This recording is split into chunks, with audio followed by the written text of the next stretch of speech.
Ek moet my haas om dit te aanskou. Dit is een of ander iets wat hier afgaan. Pere, hier kom hulle. Dit is op pad. Ek weet nie waarheen nie. Hierdie ouens gaan nie in Parys af. Hier kom hulle, kyk net so. Nog van hulle. Jee, nog van hulle.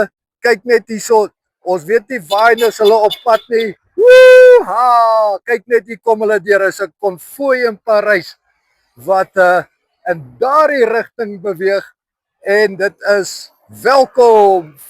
Welkom in Parys, hartelike welkom hierso. Ons weet nie wat julle gaan doen nie. Duidelik is dit pere en nogmaals pere.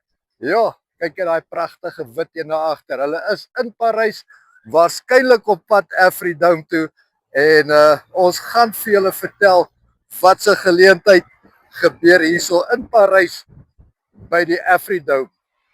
Wow.